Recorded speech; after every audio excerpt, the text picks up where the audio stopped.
What's up guys, and welcome back to another episode of the RTG career mode. This is episode number 10. We're starting today's stuff beginning April. As you see, our 5 fixtures coming here. 2 massive games right towards the end away against Tenerife and at home to Granada. Teams chasing the playoffs and promotion right now. And of course, on the back of our win over Real Oviedo and our narrow escape against SD Huesca. 2 wins on the trot for Malaga. We are still top of the table, 9 games to go, but it is still incredibly tight indeed. So heading into today's episode, we have 3 more scouting updates and of course an academy update as well. You check out the scouting update here. I did decide to put 1 more player in my academy. I don't know whether you guys are the same as me, but like when it's the last month of scouting before a mission comes to an end, that was the last month of scouting for Portugal, Morocco, and of course Spain as well. Like, I do tend to take a chance in the last month. Now, I know very recently I was there saying, cherry pick, only get the creme de la creme type of players. You can afford to be quite conservative with who you pick up. But when it's the last month, I'm like, oh, you just never know. Like, you just never know, so you might as well give them a youth contract. So far, the couple of players in our academy still looking really good. I'd say Ibrahim, that young Moroccan winger, looks pretty decent. One to look out for the future. Anyway, heading into the first game, obviously this is only 5 games coming in April. 5 games today, 9 remaining in total. Ponferradina away from home and needed to extend the winning run to 3 in this game to keep the chasing pack at bay. We had the first proper chance around half an hour into the game here, and it was a really lovely move as well. I've said before, this Malaga team, I am trying to play a little bit more possession heavy than I ordinarily do. Not always go for quick counter-attacks, and only really if they're on, but this is a really nice goal here. Kick out by the goalkeeper, 1 back, work the ball from right to left, really nice couple of offloads, and then a 1-2 between Luis Munoz and the goal scorer, Sofiane El Karouani. And the Moroccan gets his 5th goal of the season as he gives us the lead. You know, this guy's really impressed me this year. I signed him from NEC. I knew he was going to add some first team quality to the side, but we signed him primarily for his defensive capabilities on that left-hand side. 5 goals in 24. That's averaging just over 1 in every 6. I tell you, I've been impressed with him this year. Not bad for a left back who we were training to left mid. Ponferradina would find their level up right after the restart though. It was a decent save, but pushed out back into open play and the rebound turned in.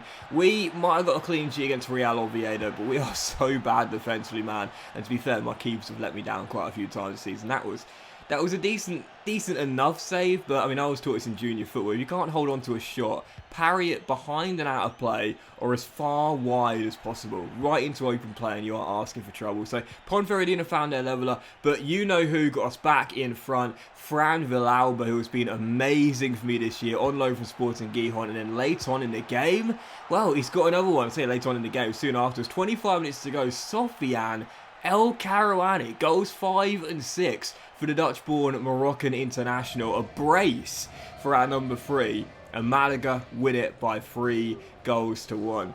El Karouani, I must say, you know, we haven't made that many transfers this season, but I'd say he's been my signing of the season. He's been class for me on that left-hand side. So 3-1 the final score, 3 straight wins for Malaga. Let's keep it rolling as we continue the promotion push. Following game, we take on CD Lugo back home in Andalusia in the at the Estadio La Rosaleda, I should say. Taking on Lugo, feeling as though this should be a banker right from kickoff. Nice move here, saw Ibra Perez running through, but not really a goal scorer. Still searching for just his 2nd goal this season there, as he's stuck on 1 for the year so far. Good save, gets it at 0-0, but from the corner, floated in by Tony Flores, and Loren Zuniga.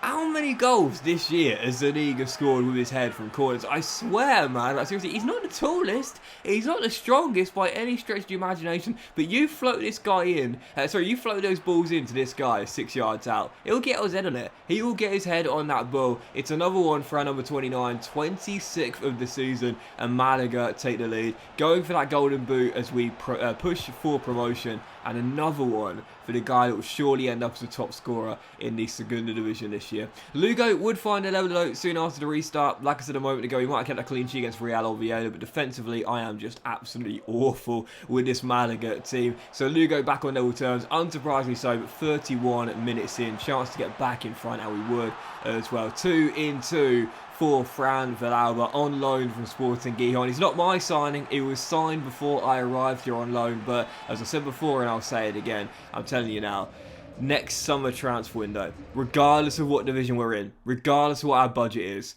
my number one target, Fran Villalba. This guy has been unbelievable for me, and another game winner for Villalba as we hold on to a 2-1 victory. Third game of today's episode, massive one here, 7 points clear at the top of the table, but now we travel to the Canary Islands, Tenerife, away from home, chasing promotion, chasing a place in next year's La Liga, just like we are. Massive game at the top.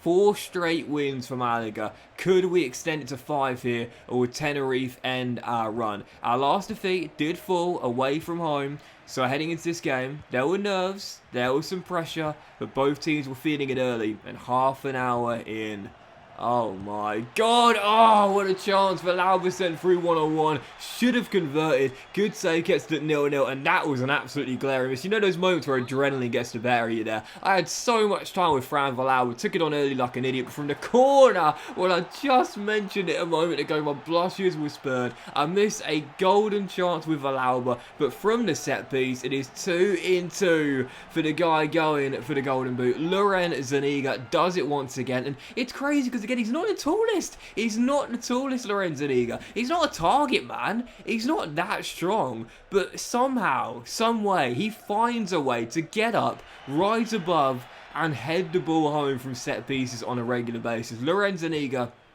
puts us in front. That Flores to Zuniga connection once again, and Malaga are in front. And 83 minutes into the game, a chance to wrap the game up, which we would. I missed a sitter with him in the first half, but this time I got it right.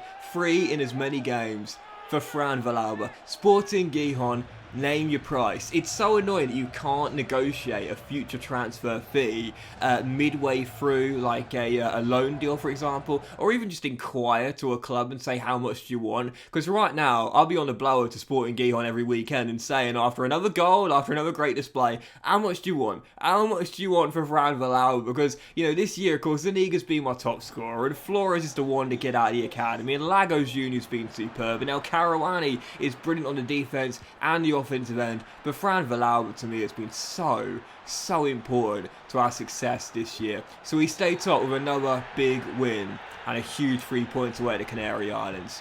Following game, Tenerife, Granada, Andalusia derby at the Estadio La Rosaleda. Drama. 21 minutes into the game with Granada trying to get back in the race for the title. Lorenzo Zuniga, 2 goals in 2. Sent off 20 minutes in to the derby. Yep, I dived in late trying to block a cross, and this happens quite a lot in FIFA, doesn't it? When you're trying to block a shot or a cross or a pass into the middle and you catch your man after the ball's been released. It's one of the most frustrating moments in FIFA. I mean, the ball was cleared out of the area by the time the contact was made, but it's one of those moments there where I can see why it's given, but was it a red? I don't think so. The ball, like I said, the ball had been cleared, let alone played in by the time the contact was made. But even so, unfortunately, despite the confrontation and the debate and me getting in the 4th official's ear, the decision stood. Granada score from the spot. Uzuni sends Ruben Yanis the wrong way, and Granada are in front, and we're down to 10 men. We got back in the game though right after the restart. Lagos Jr. makes it 1-1, and the 10 men in Malaga find their leveler, trying to keep the unbeaten run going. Then I thought, well, why don't we try and flip this game on its head and win it?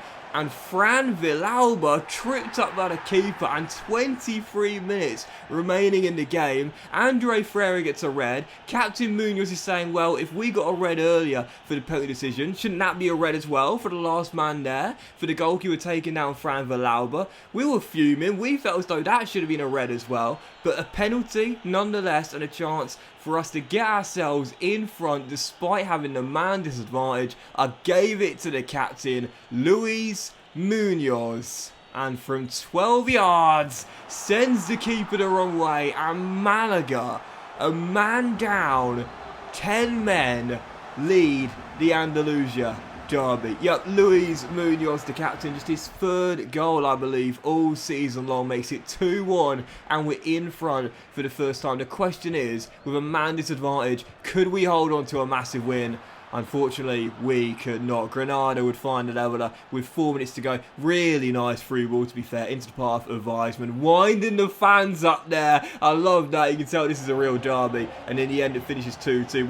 We were disappointed with the referee. There were some handbags on the sidelines between me and the Granada coach. There was a little scuffle after the final whistle as well. A lot of question marks over the referee in there. I've got to say, personally, I think he got that wrong. I think penalty, yes, but red card, absolutely not. And admittedly, yes, we still would have gone behind, and you know, we were still leading, to be fair as well, and we bottled it right towards the end. But I think with that extra man on the pitch there, we would have seen the game out and seen out the big win. Even so, it does keep Granada at bay. That's the most crucial thing, and we still had the game in hand on them as well. Deportivo Alaves, though, 8 points behind in second place as well.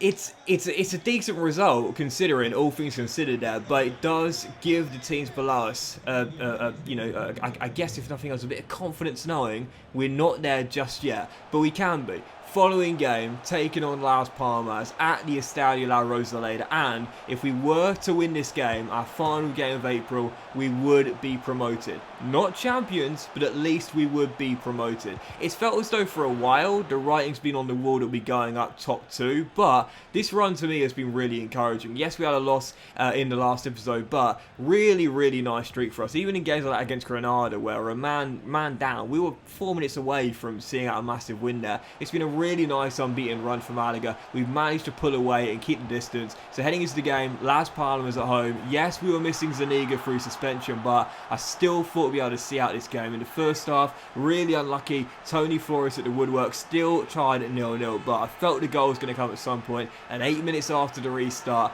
that's the goal that might well see Malaga return to La Liga. Lago Jr., his 11th of the season, and he's been a great player for me this year. You know, I talked earlier about some of the great signings for us this year and the standout performance. Lago Jr. has been a bit of an unsung hero for me. 11 goals in just over 30 games. That is impressive for the speedy forward. So Malaga in front by a goal, and 22 minutes to go here. Despite the fact we were only leading by 1, I felt a second goal was going to come at some point. We were hammering Las Palmas, getting tons of chances, and after a real scramble here, keeper fuming with his back line because he made an amazing save, crucial block, and he just gave me the ball straight back. You can't do that against this Malaga side. Best offensive record in the division. We're going to punish you. We did. Ruben Castro in for the suspended Zuniga, rolls it through, and in the end it is Lago Jr. the hero. He bags a brace, and that is how the game would finish. Yes, we drew against Granada, but the win here against Las Palmas, as you can see by the celebrations, confirm it,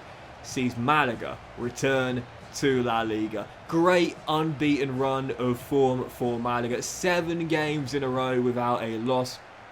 6 wins in 7. We kept the chasing pack at bay with a win over Tenerife and a point against Granada as well. And whilst we're not champions, no, I don't really care one bit, to be honest, because we are promoted to La Liga. We'll have a chance to get the title in the very next episode with 4 games to go, where all we need to do is avoid defeat away against Deportivo Alaves or win one of our final 4. But even if we somehow bottled it from here, 10 points clear of Alaves in second, I won't mind one bit, because Malaga are heading back to La Liga. Job done. But that ends this episode of the RTG Career, guys. Big thank you for watching. Really hope you have enjoyed it. If you haven't, please drop a like. Most of you all have a fantastic day, and I'll see you for the season finale of our first year at the Estadio La Rosaleda, going for the title very soon.